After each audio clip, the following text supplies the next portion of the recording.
सबसे पहला सवाल तो यही उठता है कि ये संहिता लागू कहाँ-कहाँ होती है? क्या ये पूरे भारत पर एक जैसी लागू है? धारा 1 शायद इसी बारे में है। हाँ, धारा 1 यही कहती है। ये संहिता जम्मू कश्मीर समेत पूरे भारत पर लागू होती है, लेकिन हाँ, कुछ अपवाद भी हैं। अच्छा, जैसे? धारा 13 के मुताबिक ये नागालैंड राज्य और संविधान की 6ठी अनुसूची में बताए गए कुछ जनजातीय क्षेत्रों पर लागू नहीं होती। क्यों? क्योंकि वहां उनके अपने पारंपरिक या विशेष नियम हो सकते हैं, इसलिए ये छूट दी गई है। समझ गया। और धारा 4 में एक बचत खंड या सेविंग्स क्लॉज का भी जिक्र है। इसका क्या मतलब हुआ? क्या ये कोड बाकी सब कानूनों से ऊपर है? नहीं, ऐसा नहीं है। ये सेविंग्स क्लॉज मतलब धारा 4 ये साफ करती है कि सीपीसी किसी विशेष स्थानीय कानून या किसी खास प्रक्रिया या अधिकार क्षेत्र को खत्म नहीं करता। अच्छा। जब तक कि सीपीसी में ही ऐसा साफ तौर पर ना कहा गया हो। जैसे मान लीजिए किसी मुद्दे के लिए कोई स्पेशल एक्ट बना है, तो आम तौर पर वही लागू होगा। यानी ये जनरल लॉ है, स्पेशल लॉ नहीं। हाँ, कह सकते हैं। ये एक सामान्य ढांचा देता है, लेकिन विशेष कानूनों का सम्मान करता है। ये तो एक तरह का लचीलापन हुआ। अच्छा, और राजस्व न्यायालयों का क्या, जो जमीन के लगान वगैरह के मामले देखते हैं? धारा 5 उनके बारे में कुछ कहती है शायद? हाँ, धारा 5 राज्य सरकारों को ये अधिकार देती है कि वो तय करें कि सीपीसी के कौन-कौन से प्रावधान और किन संशोधनों के साथ राजस्व न्यायालयों पर लागू होंगे। अच्छा, मतलब स्टेट गवर्नमेंट तय करेगी। जी, क्योंकि जमीन से जुड़े मामलों का नेचर थोड़ा अलग होता है ना, तो ये अनुकूलन की गुंजाइश रखी गई है। समझ गया। तो दायरा तो काफी बड़ा है, पर जरूरत के हिसाब से बदलाव की गुंजाइश भी है। अब आते हैं कुछ बुनियादी न्यायिक सिद्धांतों पर, जो इस संहिता की नींव है। सबसे पहले धारा 11 पूर्व न्याय या रेस जुडिकेटा। ये बहुत सुना है, पर है क्या ये असल में? रेस जुडिका ये सिविल न्याय का एक बहुत ही मजबूत स्तंभ है, कह सकते हैं। इसका सीधा मतलब है मामला जो तय हो चुका है। धारा 11 ये कहती है कि अगर एक सक्षम अदालत ने किन्हीं पार्टीज के बीच किसी मुद्दे पर उसी हक के तहत फाइनल फैसला दे दिया है, तो वही पार्टीज उसी मुद्दे को लेकर दोबारा किसी दूसरी अदालत में मुकदमा नहीं ला सकती। अच्छा, मतलब एक बार फैसला तो फाइनल फैसला। बिल्कुल, बार बार एक ही चीज पर केस नहीं। इसका मकसद क्या है? अदालतों का बोझ कम करना है। वो तो है ही, लेकिन उससे भी ज्यादा जरूरी है मुकदमों को अंतिम रूप देना, फाइनलिटी लाना। सही बात है। अगर ये सिद्धांत ना हो तो सोचिए, एक ही झगड़ा बार बार अदालतों में आता रहेगा, कभी खत्म ही नहीं होगा। हाँ, वो तो है। इससे लोगों को एक तरह की मानसिक शांति भी मिलती है कि भाई एक बार मामला तय हो गया तो हो गया, अब आगे बढ़ो। लेकिन इसके कुछ स्पष्टीकरण भी हैं जो काफी दिलचस्प लगते हैं। जैसे? स्पष्टीकरण 4 ये कहता है कि वो बातें भी तय मानी जाएंगी जो पिछले मुकदमे में उठाई जा सकती थी और उठाई जानी चाहिए थी। हाँ, भले ही उठाई ना गई हो। ये थोड़ा सख्त नहीं लगता? हाँ, इसे अन्वयिक पूर्व न्याय कहते हैं, मतलब कंस्ट्रक्टिव रेस जुडिकाटा। और ये वाकई थोड़ा सख्त लग सकता है। इसका मतलब है कि आपको अपने मामले से जुड़ी सारी दलीलें और बचाव एक ही बार में पेश करने होंगे, पूरी तैयारी से। अच्छा। आप ये नहीं कर सकते कि अच्छा एक दलील पर केस हार गए तो चलो अब दूसरी दलील लेकर नया केस कर देते हैं। नहीं, वो नहीं चलेगा। नहीं, ये पार्टीज को मजबूर करता है कि वो अपना पूरा मामला एक साथ रखें। हाँ, ये जरूर है कि इसे लागू करते वक्त अदालतों को सावधानी बरतनी चाहिए ताकि किसी के साथ अन्याय ना हो जाए। और स्पष्टीकरण 6 भी अहम लगता है, जो कहता है कि अगर कोई साझा हक जैसे किसी रास्ते का अधिकार है, उसके लिए सबके भले के लिए सद्भावना से मुकदमा लड़ता है, तो फैसला उन सभी पर लागू होगा जिनका उसमें हित है। बिल्कुल, ये प्रतिनिधित्ववाद यानी रिप्रेजेंटेटिव सूट के सिद्धांत को मजबूती देता है। अच्छा। और ये रेस जुडिकाटा का सिद्धांत सिर्फ नए मुकदमों पर ही नहीं, बल्कि डिक्री यानी फैसले को लागू करवाने की कार्यवाही, जिसे एग्जीक्यूशन प्रोसीडिंग्स कहते हैं, उस पर भी लागू होता है। ये स्पष्टीकरण 7 कहता है। समझ गया। बहुत महत्वपूर्ण सिद्धांत है ये। अच्छा, अब दूसरा बड़ा सवाल, मुकदमा दायर कहाँ करें? मान लीजिए दिल्ली में रहते हैं, तो क्या किसी भी कोर्ट में चले जाएं? धारा 16 से 20 शायद इसी पहेली को सुलझाती हैं। हाँ, ये धाराएं वादों का स्थान यानी प्लेस ऑफ सुइंग तय करती हैं। धारा 16 खास तौर पर अचल संपत्ति मतलब जमीन जायदाद से जुड़े मामलों के लिए है। नियम काफी सीधा है ऐसे मामलों में। मुकदमा वहीं दायर होगा जहां संपत्ति स्थित है, वहीं की कोर्ट में। जैसे संपत्ति के बंटवारे का केस हो, कब्जे का हो, गिरवी यानी मॉर्गेज रखने या छुड़ाने का हो, या कोई अधिकार तय करवाना हो संपत्ति पर। लेकिन अगर संपत्ति कई जगहों पर फैली हो तो, मान लीजिए दिल्ली में भी है, गुड़गांव में भी, तब या राहत ऐसी हो जो प्रतिवादी मतलब डिफेंडेंट कहीं भी दे सकता हो? उसके लिए भी प्रावधान है। अगर संपत्ति अलग अलग अदालतों के क्षेत्र में है तो किसी भी एक अदालत में मुकदमा दायर किया जा सकता है जहां संपत्ति का कोई हिस्सा है। अच्छा, कोई भी एक जगह चुन सकते हैं? जी। और अगर राहत ऐसी है जो प्रतिवादी के व्यक्तिगत अनुपालन मतलब पर्सनल ओबीडियंस से मिल सकती है, जैसे किसी कॉन्ट्रैक्ट को पूरा करवाना, तो मुकदमा वहां भी हो सकता है जहां प्रतिवादी रहता है या काम करता है, भले ही संपत्ति कहीं और हो। ठीक है।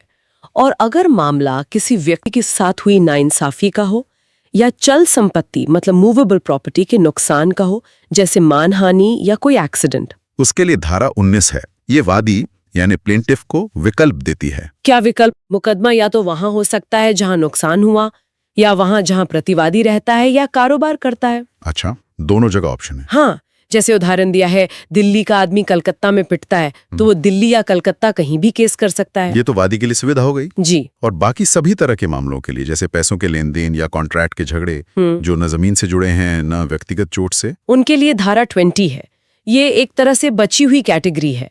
ये कहती है कि बाकी सभी मुकदमे वहां दायर हो सकते हैं जहां प्रतिवादी रहता है या कारोबार करता है। अच्छा। या अगर एक से ज्यादा प्रतिवादी है तो उनमें से कोई एक रहता हो, पर इसके लिए अदालत की इजाजत चाहिए होती है। या फिर जहां वाद हेतु यानी कॉज ऑफ एक्शन पैदा हुआ हो, मतलब जहां झगड़े की वजह पैदा हुई, जान घटना हुई या कॉन्ट्रैक्ट बना वगैरह। बिल्कुल। यानी काफी विकल्प हैं। लेकिन अगर किसी को लगता है कि मुकदमा गलत जगह दायर हो गया है, क्या इस पर आपत्ति की जा सकती है? धारा 21, हाँ बिल्कुल। धारा 21 कहती है कि अधिकार क्षेत्र यानी जुरिस्डिक्शन पर आपत्ति, खासकर जगह यानी टेरिटोरियल जुरिस्डिक्शन, या पैसे मतलब पिक्यूनरी जुरिस्डिक्शन से जुड़ी आपत्ति जितनी जल्दी हो सके पहले ही अदालत में उठानी चाहिए। आमतौर पर इश्यूज फ्रेम होने से पहले। अच्छा, शुरू में ही। हाँ, अपील या पुनरीक्षण कोर्ट ऐसी आपत्ति को तभी सुनेगी जब ये पहली अदालत में उठाई गई हो और ये साबित हो कि इसकी वजह से न्याय की विफलता हुई है, मतलब फेलियर ऑफ जस्टिस हुआ है। सिर्फ टेक्निकल ग्राउंड पर नहीं? नहीं, सिर्फ तकनीकी गलती के आधार पर बाद में फैसले को पलटने से रोकने के लिए ये जरूरी है, नहीं तो मुकदमे कभी खत्म ही नहीं होंगे। सही बात है। ठीक है, जगह तय हो गई, मुकदमा शुरू हो गया। अब अदालत के पास क्या शक्तियां हैं मामले को चलाने के लिए? धारा 24 मामलों को एक कोर्ट से दूसरे कोर्ट भेजने यानी ट्रांसफर की बात करती है। ये कब होता है? ये एक महत्वपूर्ण शक्ति है।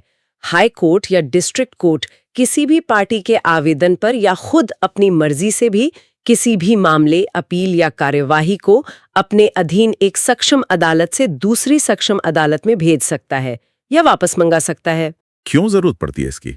कई कारण हो सकते हैं, जैसे न्याय सुनिश्चित करने के लिए या पार्टीज की सुविधा के लिए या निष्पक्षता बनाए रखने के लिए जरूरी हो सकता है। ठीक है। और मामले के दौरान सबूत इकट्ठा करने या जानकारी निकलवाने के लिए धारा 30 डिस्कवरी वगैरह। हाँ, धारा 30 अदालत को कई तरह के आदेश देने की शक्ति देती है ताकि सच सामने आ सके। जैसे एक पार्टी को दूसरी पार्टी से लिखित सवाल पूछने की इजाजत देना, जिन्हें परिप्रश्न या इंटेरोगेटरीज कहते हैं। अच्छा। या दस्तावेज पेश करने का आदेश देना, उनके निरीक्षण का आदेश देना या किसी तथ्य को स्वीकार करने के लिए कहना, यह सब निष्पक्ष सुनवाई के लिए बहुत जरूरी है। गवाहों को बुलाना भी तो जरूरी है। धारा 31 और 32 इसी से जुड़ी है ना? बिल्कुल। धारा 31 अदालत को गवाहों को समन भेजने की शक्ति देती है, और अगर कोई गवाह बिना वाजिब कारण के नहीं आता तो धारा 32 के तहत अदालत उस पर जुर्माना लगा सकती है, उसकी संपत्ति कुर्क करने का आदेश दे सकती है या गिरफ्तारी वारंट भी जारी कर सकती है। यानी गवाही देना मजाक नहीं है? नहीं, ये एक नागरिक कर्तव्य है। सुनवाई पूरी होने के बाद आता है फैसला। धारा 33 निर्णय, जजमेंट और डिक्री की बात करती है। इनमें क्या फर्क है? आम आदमी के लिए तो शायद एक ही बात हो। नहीं, इनमें तकनीकी फर्क है और वो जरूरी है। निर्णय मतलब जजमेंट तो अदालत का वो विस्तृत तर्क होता है जिसमें वो बताती है कि मामले के तथ्य क्या थे, विवादित मुद्दे क्या थे, अदालत किस नतीजे पर पहुंची और क्यों पहुंची। रीजंस होते हैं उसमें। हाँ, जबकि डिक्री मतलब डिक्री उस निर्णय का निचोड़ है, एक औपचारिक आदेश जो पार्टीज के अधिकारों को अंतिम रूप से तय करता है और जिसे लागू करवाया जा सकता है। अच्छा, लागू डिक्री होती है। हाँ, डिक्री ही वो चीज है जिसे लेकर जीतने वाली पार्टी आगे की कार्रवाई करती है, मतलब उसे एग्जीक्यूट करवाती है। डिक्री में अक्सर ब्याज, इंटरेस्ट और खर्च, कॉस्ट्स का भी जिक्र होता है। धारा 34 और 35। बिल्कुल। धारा 34 अदालत को अधिकार देती है कि वो डिक्री में तय रकम पर ब्याज दिलवाएं। कितना ब्याज? ये ब्याज मुकदमा दायर करने से पहले की अवधि का हो सकता है, मुकदमे के दौरान का, और फैसला आने के बाद पैसा मिलने तक का भी हो सकता है। आमतौर पर ये 6% सालाना होता है, पर अगर मामला व्यापारिक है, कमर्शियल है, तो ज्यादा भी हो सकता है। और मुकदमे का खर्च, वकील की फीस, कोर्ट फीस वगैरह कौन देता है? धारा 35 कहती है कि अदालत तय करेगी कि खर्च कौन देगा और कितना। नियम यह है कि खर्च परिणाम के अधीन होता है, मतलब कॉस्ट्स फॉलो द इवेंट। आमतौर पर हारने वाले पक्ष को जीतने वाले का खर्च देना पड़ता है। लेकिन ये तय है? नहीं, ये अदालत के विवेक पर है। अदालत कारण बताकर अलग आदेश भी दे सकती है। और धारा 35A और 35B और भी दिलचस्प है। वो क्या है? 35A झूठे या परेशान करने वाले दावों या बचावों के लिए हर्जाना, मतलब कंपेंसेटरी कॉस्ट्स दिलाने की बात करती है। अच्छा। और 35B कहती है कि अगर कोई पार्टी सुनवाई में बेवजह देरी करती है तो उस पर हर्जाना लगाया जा सकता है। एडजॉर्नमेंट कॉस्ट्स कहते हैं। ये तो मुकदमेबाजी को गंभीर बनाने के उपाय लगते हैं। बिल्कुल, ताकि लोग सिस्टम का मजाक न उड़ाएं। ठीक है, कोर्ट ने फैसला दे दिया, डिक्री बन गई, पर असली काम तो अब शुरू होता है। उस फैसले को लागू करवाना, यानी निष्पादन या एग्जीक्यूशन। संहिता का भाग 2 इसी के बारे में है। ये प्रक्रिया कैसे काम करती है? निष्पादन मतलब एग्जीक्यूशन वो प्रक्रिया है जिससे डिक्री धारक यानी डिक्री होल्डर जिसके हक में फैसला हुआ है वो असल में उस फैसले का लाभ पाता है। हाँ, कागज से हकीकत में लाना। बिल्कुल। धारा 38 कहती है कि डिक्री को या तो वही कोर्ट लागू कर सकती है जिसने उसे पास किया है, या वो कोर्ट जिसे इसे लागू करने के लिए भेजा गया है। अगर जिसके खिलाफ फैसला हुआ है, मतलब जजमेंट डेटर, उसकी मौत हो जाए तो क्या फैसला बेकार हो जाता है? धारा 50, 52, 53 शायद कानूनी वारिसों, लीगल रिप्रेजेंटेटिव्स के बारे में है। नहीं, फैसला बेकार नहीं होता। धारा 50 के तहत डिक्री धारक मृत व्यक्ति के कानूनी वारिसों के खिलाफ उस संपत्ति की हद तक जो उन्हें विरासत में मिली है, डिक्री को लागू करवा सकता है। अच्छा, उनकी निजी संपत्ति से नहीं? नहीं, सिर्फ मृत व्यक्ति की संपत्ति से जो उनके हाथ में आई है। धारा 52 और 53 इसी के बारे में विस्तार से बताती हैं कि वारिसों की जिम्मेदारी सीमित होती है। ठीक है, और लागू करवाने के तरीके क्या हैं? क्या सिर्फ पैसा वसूला जाता है? धारा 51 में तो कई तरीके दिए गए लगते हैं। हाँ, धारा 51 कई विकल्प देती है। ये इस पर निर्भर करता है कि डिक्री किस बारे में है। जैसे किसी खास संपत्ति को कब्जे में देना, अगर कब्जे की डिक्री है तो। हाँ, या फिर संपत्ति को कुर्क करना, मतलब अटैच करना और फिर उसे बेचना पैसे वसूलने के लिए। जी, या फिर पैसे की डिक्री के मामले में देनदार को गिरफ्तार करके सिविल जेल भेजना। लेकिन इसकी शर्तें बहुत सख्त हैं, जैसा आपने कहा। हाँ, वो भी देखते हैं। और संपत्ति की देखरेख के लिए रिसीवर नियुक्त करना या कोई और तरीका जो राहत दिलाने के लिए जरूरी हो। आपने गिरफ्तारी का जिक्र किया, क्या पैसे न चुका पाने पर किसी को भी जेल भेजा जा सकता है? ये तो बड़ा गंभीर है। नहीं, बिल्कुल नहीं। पहले ऐसा शायद आसान रहा हो, पर अब कानून बहुत सख्त है। धारा 51 का परंतुक मतलब प्रोवाइजो और धारा 18 इस पर काफी रोक लगाते हैं। क्या शर्त है? पैसे की डिक्री में गिरफ्तारी तभी हो सकती है जब देनदार को अपना पक्ष रखने का मौका दिया गया हो और अदालत संतुष्ट हो कि वो जानबूझकर पैसे नहीं दे रहा है जबकि वो दे सकता है। अच्छा, मतलब देने की नीयत नहीं है। हाँ, या उसने बेईमानी से संपत्ति छुपाई है या कहीं ट्रांसफर कर दी है या वो देश छोड़कर भागने की फिराक में है। बिना इन कारणों के नहीं? नहीं, ये बिल्कुल अंतिम उपाय है, पहला नहीं। धारा 55 में गिरफ्तारी की प्रक्रिया भी दी गई है कि उसे दिवालिया घोषित होने के आवेदन के बारे में बताया जाए वगैरह। मानवीय पक्ष का ध्यान रखा गया है। अब बात करते हैं कुर्की की, अटैचमेंट की। क्या देनदार की हर चीज कुर्क की जा सकती है? टीवी, फ्रिज, सब? धारा 60 में कुछ छूट एग्जेम्पशंस दी गई हैं। ये क्यों जरूरी हैं? धारा 60 बहुत बहुत महत्वपूर्ण है। ये एक तरह से सामाजिक सुरक्षा का पहलू है कानून में। ये सुनिश्चित करती है कि देनदार को बिल्कुल सड़क पर ना ला दिया जाए। हाँ, कानून मानता है कि हर व्यक्ति को जीने के लिए, अपनी इज्जत बनाए रखने के लिए और अपना काम धंधा जारी रखने के लिए कुछ बुनियादी चीजों की जरूरत होती है, भले ही उस पर कर्ज क्यों ना हो। तो क्या क्या छूट है इसमें, कुछ उदाहरण? इसमें एक लंबी लिस्ट है, जैसे जरूरी पहनने के कपड़े, खाना पकाने के बर्तन, बिस्तर। ये तो बिल्कुल बेसिक हैं। हाँ, फिर कारीगरों के औजार, किसानों के हल, बैल, बीज, ताकि वो अपनी रोजी रोटी कमा सकें। किसानों और मजदूरों के रहने के घर, हिसाब किताब की बहियां। और पैसे वगैरह, सैलरी। हाँ, पेंशन और भविष्य निधि पीएफ पूरी तरह सुरक्षित है। मजदूरों और घरेलू नौकरों की पूरी मजदूरी भी सुरक्षित है, और जो वेतन पाते हैं उनका भी वेतन का एक बड़ा हिस्सा सुरक्षित है। पहला 1000 रुपए और बाकी का 2/3। अच्छा खासा हिस्सा बच जाता है। हाँ, ये लिस्ट दिखाती है कि कानून मानवीय गरिमा और जरूरतों का ख्याल रखता है। और एक और जरूरी बात, धारा 60(1)(a) कहती है कि कोई व्यक्ति करार करके इन छूटों को छोड़ नहीं सकता। ऐसा करार शून्य होगा, वॉइड होगा। यानी कोई पहले से एग्रीमेंट नहीं कर सकता कि जरूरत पड़ने पर मेरे कपड़े भी बेच देना। नहीं, बिल्कुल नहीं। ये अधिकार छीना नहीं जा सकता। ये बहुत अहम है। कुर्की की प्रक्रिया के लिए आदेश 21 में बहुत सारे नियम हैं। अलग अलग संपत्ति के लिए अलग तरीके होंगे, है ना? जी हाँ, आदेश 21 बहुत विस्तृत है। एग्जीक्यूशन के लिए सबसे बड़ा आदेश यही है। ये बताता है कि खेती की उपज कैसे कुर्क होगी, उसके लिए क्या ध्यान रखना है। नियम 44, 45, बैंक खाते या शेयर कैसे कुर्क होगी, मतलब गार्निशी ऑर्डर वगैरह। नियम 46, अचल संपत्ति कैसे कुर्क होगी, उसका नोटिस कैसे लगेगा। नियम 54, सरकारी कर्मचारी का वेतन कैसे कुर्क होगा, उसके दफ्तर को कैसे सूचित किया जाएगा। नियम 48, साझेदारी फर्म की संपत्ति कैसे कुर्क होगी। नियम 49, हर तरह की संपत्ति के लिए खास प्रक्रिया दी गई है। कुर्की के बाद अक्सर संपत्ति बेची जाती है, सेल होती है।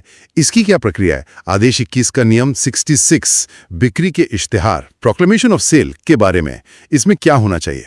ये बहुत जरूरी कदम है, क्योंकि इसी से लोगों को पता चलता है कि बिक्री हो रही है।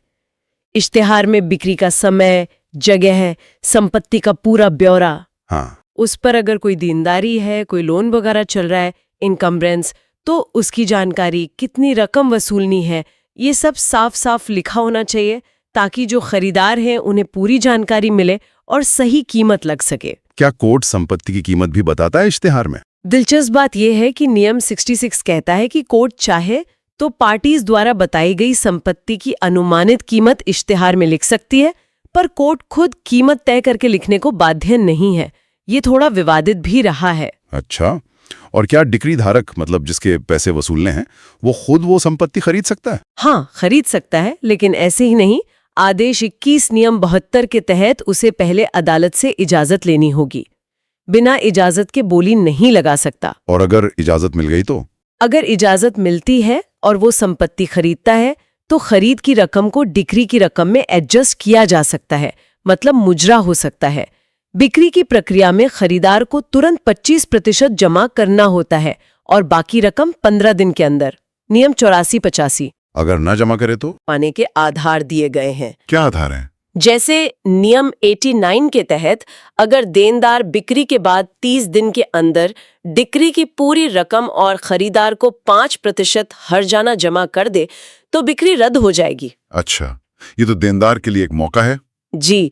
फिर नियम 90 है, अगर बिक्री करने में कोई बड़ी अनियमितता या धोखाधड़ी हुई हो और उससे देनदार को ठोस नुकसान हुआ हो, तो वो बिक्री रद्द करवा सकता है। और नियम 91? नियम 91 खरीदार को अधिकार देता है, अगर खरीदार को बाद में पता चले कि देनदार का उस संपत्ति में कोई बेचने लायक हक ही नहीं था, तो वो बिक्री रद्द करवा सकता है। समझ गया। ये तो हुई आम प्रक्रिया, पर संहिता में कुछ खास तरह के मुकदमों के लिए भी अलग नियम है। जैसे धारा 84-87 विदेशी सरकारों या शासकों से जुड़े मामलों के बारे में है। ये क्या है? हाँ, ये अंतर्राष्ट्रीय शिष्टाचार और संप्रभुता से जुड़े हैं। ये तय करते हैं कि कोई विदेशी सरकार भारत में कब मुकदमा कर सकती है, और उनके खिलाफ मुकदमा करने के लिए आमतौर पर केंद्र सरकार की मंजूरी क्यों जरूरी होती है। धारा 86। बिना केंद्र सरकार की सहमति के विदेशी सरकार पर केस नहीं कर सकते? आमतौर पर नहीं, कुछ अपवादों को छोड़कर। ये सॉवरेन इम्यूनिटी का सिद्धांत है। ठीक है। और धारा 91 और 92, ये लोक न्यूसेंस, पब्लिक न्यूसेंस और चैरिटेबल ट्रस्ट, पब्लिक ट्रस्ट के बारे में है। ये आम सिविल मुकदमों से कैसे अलग हैं? ये मामले निजी हक के बजाय सार्वजनिक हित से जुड़े होते हैं।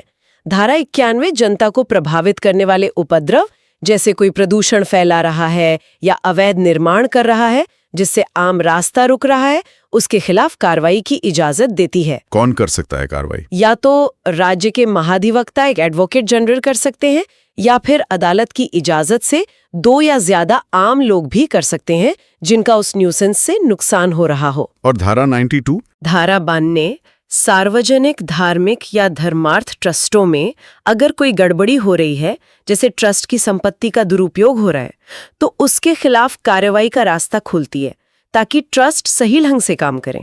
यहाँ भी कौन केस कर सकता है? यहाँ भी महाधिवक्ता या उस ट्रस्ट में हित रखने वाले 2 या ज्यादा लोग, लेकिन अदालत की इजाजत लेकर ही। वो ट्रस्टी को हटाने, नए ट्रस्टी बनाने या ट्रस्ट की स्कीम बनाने के लिए कह सकते हैं। ये तो सार्वजनिक हित के लिए बहुत जरूरी धाराएं हैं। बिल्कुल। एक और दिलचस्प चीज है अंतर अभिवचनवाद या इंटरप्लीडर सूट। धारा 88 और आदेश 35, ये कब काम आता है? सुनने में थोड़ा अजीब लगता है। हाँ, नाम थोड़ा अलग है, पर इसका कॉन्सेप्ट बहुत प्रैक्टिकल है। सोचिए, आपके पास कोई चीज है, पैसा हो सकता है, कोई संपत्ति हो सकती है। उस चीज पर आपका अपना कोई दावा नहीं है, मतलब आप नहीं कहते कि वो आपकी है। ठीक है। पर 2 अलग-अलग लोग या पार्टियां हैं और दोनों कह रहे हैं कि वो चीज उनकी है। अब आप किसे दें? हाँ, ये तो मुश्किल हो गई। गलत आदमी को दे दिया तो दूसरा मुझ पर केस कर देगा। बिल्कुल। ऐसी ही स्थिति में आप इंटरप्लीडर सूट फाइल करते हैं।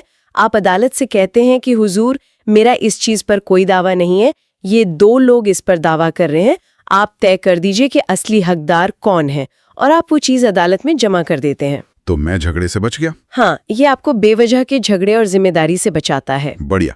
सरकार के खिलाफ या सरकार द्वारा मुकदमों, धारा 79 to 82, आदेश 27 के लिए भी खास नियम है। इसमें धारा 81 का नोटिस तो बहुत मशहूर है, हर कोई बात करता है इसकी। हाँ, धारा 80 बहुत महत्वपूर्ण है। ये कहती है कि आमतौर पर सरकार के खिलाफ, चाहे केंद्र हो या राज्य या किसी सरकारी अफसर के खिलाफ, उसकी ऑफिशियल कैपेसिटी में काम करने को लेकर मुकदमा करने से पहले आपको 2 महीने का लिखित नोटिस देना अनिवार्य है। 2 महीने पहले? क्यों? इसका मकसद सरकार या उस अफसर को मौका देना है कि वो मामले को समझे, अपनी गलती सुधारे या शायद बिना मुकदमे के ही मामले को सुलझा ले। इससे बेवजह की मुकदमेबाजी से बचा जा सकता है। हालांकि जरूरी राहत के लिए बिना नोटिस दिए भी केस करने की इजाजत ली जा सकती है। आदेश 27 में बाकी प्रक्रिया दी गई है। जी, जैसे सरकार की तरफ से कौन पेश होगा, सरकारी प्लीडर वगैरह। इसी तरह सैनिकों, आदेश 28, कंपनियों, आदेश 29, पार्टनरशिप फर्मों, आदेश 30, ट्रस्टियों, आदेश 31, नाबालिगों या मानसिक रूप से अस्वस्थ लोगों, आदेश 32, और यहां तक कि गरीब लोगों, आदेश 33 के मुकदमों के लिए भी विशेष प्रक्रियाएं हैं।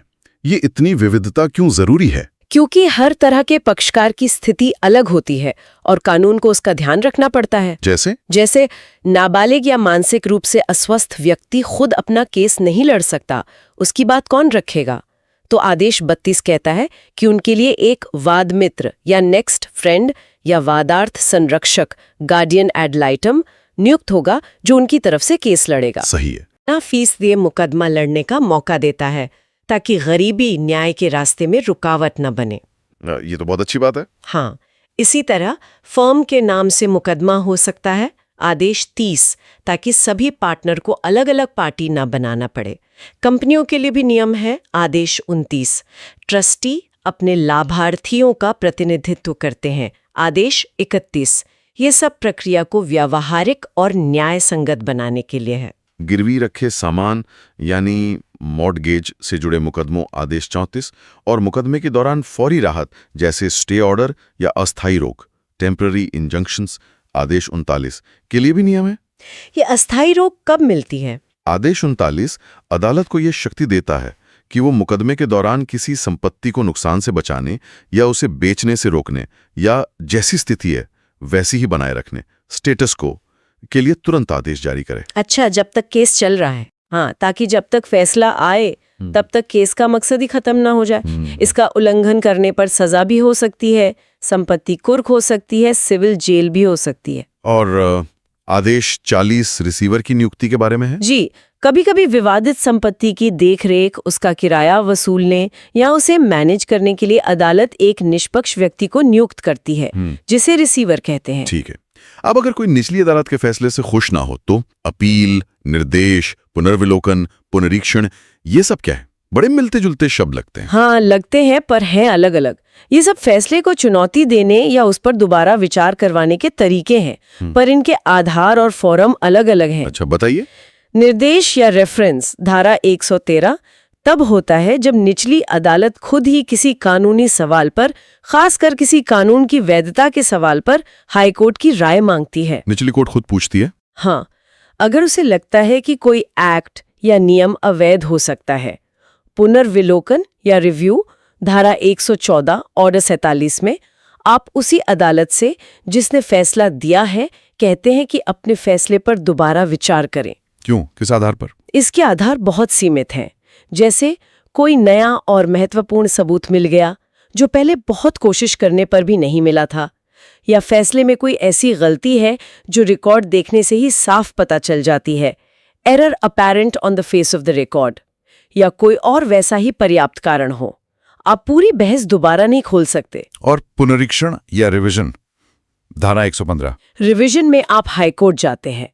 ये तब होता है जब आपको लगता है कि निचली अदालत ने अपने अधिकार क्षेत्र, मतलब जुरिस्डिक्शन, के इस्तेमाल में कोई गलती की है। कैसी गलती? नहीं किया, या अधिकार क्षेत्र का इस्तेमाल अवैध रूप से या तात्विक अनियमितता, मटेरियल इरेगुलरिटी के साथ किया। रिवीजन का दायरा अपील से संकरा होता है। और अपील तो है ही। हाँ, अपील का अधिकार तो सबसे आम है, जिसके लिए अलग अलग प्रावधान है कि कब पहली अपील होगी, कब दूसरी। आदेश 45 सुप्रीम कोर्ट में अपील की प्रक्रिया बताता है। समझ गया। ये प्रक्रियाएं तो ठीक हैं, पर क्या इनमें कभी बदलाव नहीं होता? वक्त के साथ जरूरतें बदलती हैं। नियम बनाने की शक्ति किसके पास है? भाग 10 शायद इसी बारे में है। हाँ, ये बहुत महत्वपूर्ण हिस्सा है।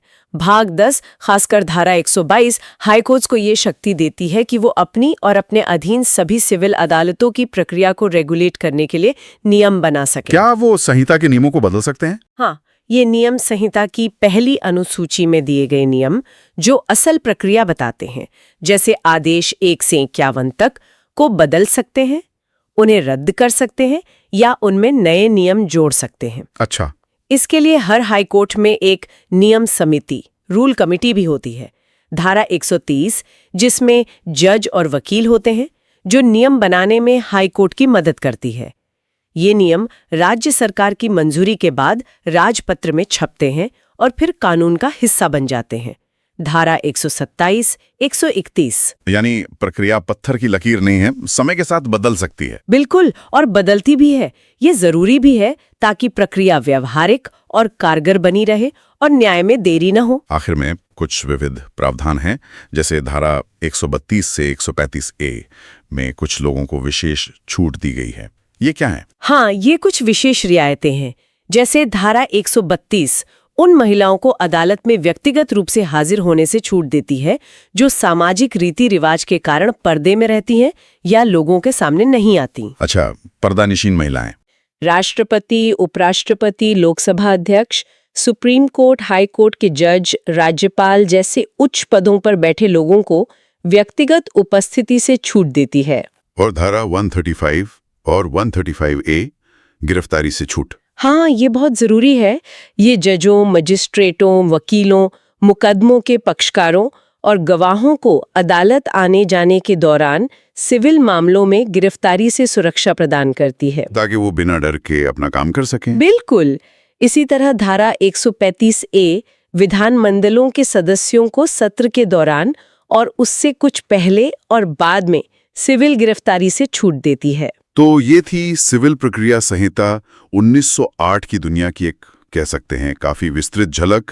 हमने देखा कि कैसे ये संहिता मुकदमा दायर करने से लेकर सुनवाई, फैसला और फिर उसे लागू करवाने तक हर कदम को दिशा देती है। हाँ, और ये साफ है कि इसका मकसद हर कदम पर प्रक्रियात्मक निष्पक्षता और व्यवस्था सुनिश्चित करना है। हर चीज के लिए नियम है, चाहे वो अधिकार क्षेत्र तय करना हो या सबूत पेश करने का तरीका, या फिर जैसा हमने देखा देनदार की बुनियादी जरूरतों का ख्याल रखना, जैसे कुर्की से छूट में या फिर सार्वजनिक ट्रस्ट जैसे विशेष मामलों को संभालना हो।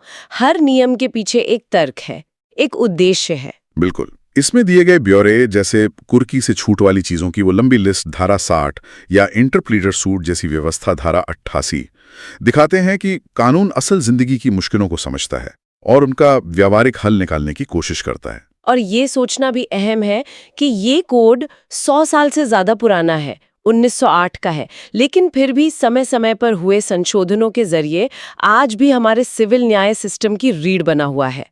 ये एक मजबूत प्रक्रियात्मक ढांचे के महत्व को दिखाता है। हाँ, ये बात तो है। अंत में एक सवाल सोचने के लिए छोड़ जाते हैं। क्या इतनी विस्तृत और नियम आधारित प्रक्रिया हमेशा न्याय पाना आसान बनाती है, या कभी-कभी इसकी जटिलता ही, वो जो बारीकियां हैं, वही न्याय के रास्ते में रुकावट बन जाती हैं? ये एक बड़ा सवाल है। रहे अपने आप में एक मंजिल न बन जाए, इस पर विचार करना जरूरी लगता है।